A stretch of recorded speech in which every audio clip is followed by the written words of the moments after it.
Alors, je m'appelle Nicolas Porté et puis je suis archéologue, mais je travaille sur des projets de mise en valeur de sites archéologiques. Donc, j'ai un peu une casquette à la fois d'archéologue, d'architecte, paysagiste. Je fais plein de métiers à la fois. Mais mon travail, c'est le travail d'archéologue avant tout. Par un coup de téléphone de la médiatrice qui m'appelait pour savoir comment pérenniser un site archéologique qui était en grande partie décapé et qu'il convenait de protéger et de valoriser. Et j'avoue que j'avais eu quand même quelques informations aussi par Léopold Morel, l'archéologue qui était en charge de la fouille et qui m'avait parlé de cette belle découverte de Saint-Saturnin du Bois.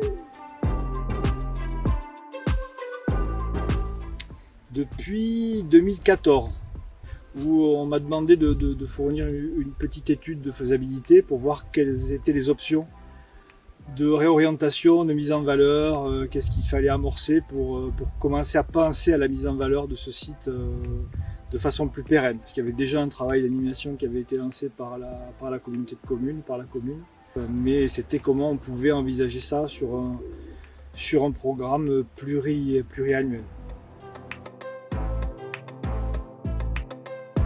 Alors, ce qui me plaît ici, c'est d'abord les gens qui ont bâti ce projet. Et après, c'est le lieu, parce que c'est un lieu en milieu rural, c'est quand même très bucolique ici. Et donc, il y a un vrai plaisir de vivre, d'être là, en toute simplicité. On n'est pas on est sur vraiment un site, un cœur de village. Et on a tous du plaisir avec les compagnons, avec les archéologues à se retrouver chaque année pour travailler sur le lieu. On perçoit aussi la médiation, notamment en archéologie, comme quelque chose qui doit simplifier les discours. Je pense pas. Je pense qu'il faut garder de la complexité. Le paysage a cet avantage, c'est qu'on a décidé de ne pas casser, de ne pas masquer, de tout garder. Donc le site est complexe, il est dense, il y a des choses qui partent de partout. Et on laisse par contre la responsabilité du conteur qui est le médiateur, de raconter aux gens pourquoi ces choses sont enchevêtrées comme ça, quel est le sens de ce Mikado. Et ça, je trouve que c'est intéressant. Et le paysage permet ça, parce qu'on est dans cette douceur, on est aussi dans cette réversibilité, c'est-à-dire on n'est pas sur du dur, on est sur du doux. Et si un jour on veut montrer ça, si un jour on veut protéger, on veut masquer, on veut enterrer, puis déterrer, on peut le faire. Les sites archéologiques sont des espaces relativement grands, généralement, c'est pas toujours le cas, mais destinés à rester des espaces ouverts. Donc ils font partie du paysage, ils sont souvent très connectés au milieu naturel. Et donc la notion paysagère, elle est très très importante. Et je trouve que on a eu tendance trop souvent à affronter ce qui était de l'ordre de l'humain, qui était connoté minéral, et de ce qui était le naturel, qui était connoté végétal. Je trouve qu'aujourd'hui, on a une réflexion un peu différente, on trouve que les choses sont beaucoup plus imbriquées. Et de toute façon, quoi qu'on fasse sur un site archéologique, le végétal et la vie gagnent, et elle vient, quoi qu'on puisse faire, recoloniser les espaces qu'on a aménagés. Donc nous, on s'est dit, c'est très légitime d'essayer de laisser de la place au végétal qui va venir finalement s'implanter sur le site archéologique en faisant en sorte que les deux cohabitent avec le plus de bonheur possible.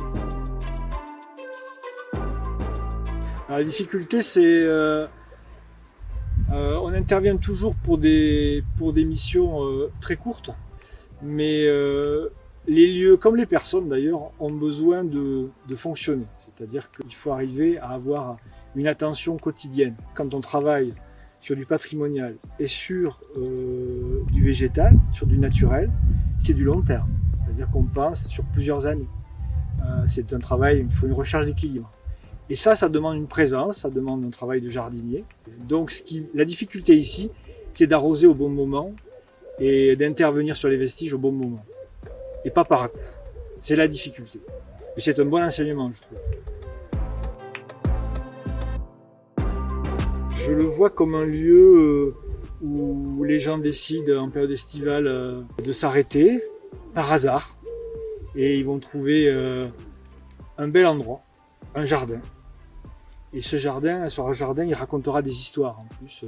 Peut-être même qu'il y aura quelqu'un pour leur raconter ces histoires.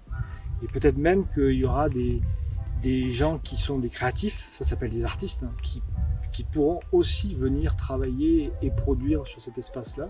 Ça sera un espace qui ne sera pas très académique, où on pourra venir jouer aussi, donc qui pourra parler aux tout petits comme aux très grands. Et bon, moi j'y verrais bien une guinguette, moi, sur celui aussi, parce que je pense qu'il faut aussi que les gens de Saint-Saturnin puissent venir passer un bon moment au quotidien dans un jardin, au fond, qui pourrait s'apparenter à un jardin archéologique, mais qui est aussi un jardin public, un jardin commun, un jardin archéologique partagé.